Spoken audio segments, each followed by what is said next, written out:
Hey, today we're going to talk about the different types of self-care that is out there. There are typically 8 categories for self-care to fall under. So you can have physical self-care, psychological self-care, emotional self-care, social self-care, professional self-care, environmental self-care, spiritual self-care, and financial self-care. So starting out back at the top with physical self-care, what that is that something that's involving movement or your health, sleep, diet, touch, intimacy, things that can be, physically done and manipulated in your life. So making sure that you eat breakfast, lunch, and dinner every day is a really good thing to try and do. Try to eat healthier in general, try to exercise, getting medical care for prevention, and also seeking medical care when you need it is really important self-care. Taking time off work, of course, is definitely needed in our society, and maybe even going to get a massage. Make sure you're getting enough sleep every night, taking a nap when your body needs it, wearing clothes that make you feel good, taking time to take a mini vacation or a day trip, dancing, swimming, walking, running, playing, being sexual with yourself or your partner or your partners is really important as well. And then the kind of next category, psychological self-care. So this kind of involves learning something new, thinking, engaging, motivation from within, expression through creativity or intentionality. So allowing yourself to self-reflect, maybe on an event or throughout your day, or maybe on your entire life if you want to do that. You could also find a counselor to talk to. You could journal. You could read something that is non-school or work related. You could let others see different aspects of yourself that you typically don't let them see. You could be curious. You could say no to extra responsibilities. You could put your phone down and do a digital detox. And finally, you could listen to your thoughts and your beliefs and your judgments and attitudes and feelings and all that inner dialogue that goes on throughout our days.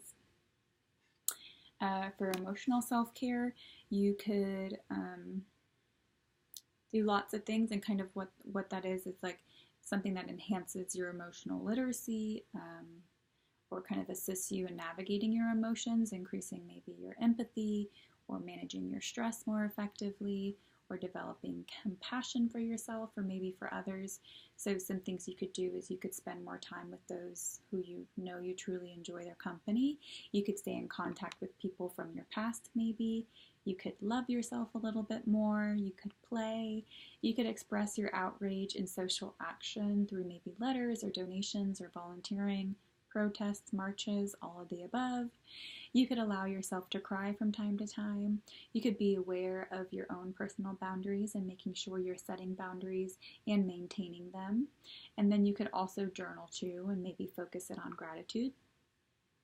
Some social self-care items that are really important to keep in mind.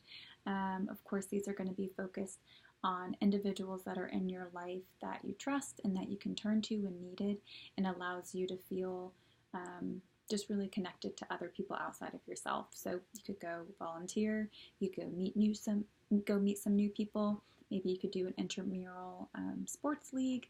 You could ask for help when needed. You could join a committee or a networking community outside of work. You could maintain those physical and emotional and cognitive boundaries with others as well. And you could honor your commitments and really be consistent with those who are in your life. So meaning do what you say you're going to do, opposed to committing to things and then not showing up for them. So some professional self-care strategies. This is going to be all about maintaining those clear professional boundaries, sharing your strengths and talents with others, and living your life and really following your passions outside of work as well. So reminding yourself that you can negotiate at work and you can negotiate for your needs to be met. May not be comfortable, but you definitely can do it, and it's a really good self-care strategy to do professionally. You can also make sure you're taking a lunch break and that you're eating a full lunch, and maybe you're doing it away from your desk. You could set those clear boundaries at work, maybe that you're not going to respond to emails during your lunch break. And you could make sure that you're taking part in professional development opportunities And again, making sure you're really clear on your specific roles and responsibilities at work day to day, and again, tying that all into the boundaries and making sure your needs are being met as well. Environmentally, for self-care, this is kind of about cleaning and keeping things clutter-free, organization. This can be business-wise or personally.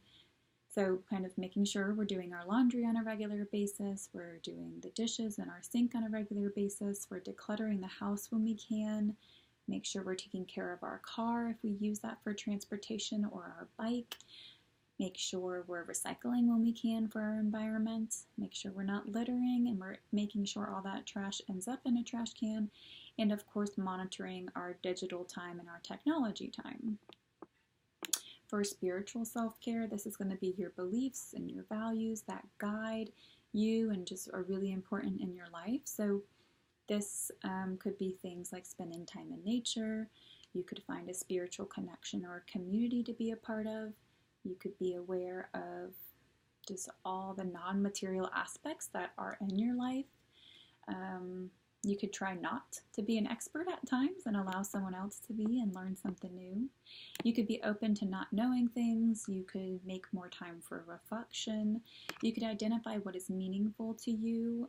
You could listen to inspirational things or write inspirational quotes.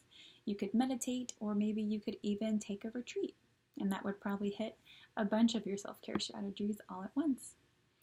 And financially, this is all about being responsible with your finances and having a conscious relationship with the money that is in your life. So, of course, knowing how much money is coming in and knowing what your expenses are, whether that's for your business or for the personal aspects of your life, that's a really, really big part of that financial self-care. And then knowing how much on a month-to-month basis is, of course, coming in and going out. Keeping all of your insurances up to date, health insurance, car insurance, homeowners insurance, renter's insurance, all of the above. Making sure you're completing your taxes on time and responsibly, of course. And making sure you're saving money for the near future items like vacations or student loans, but also making sure you're saving money for those kind of faraway future endeavors such as retirement and or other financial investments and so forth.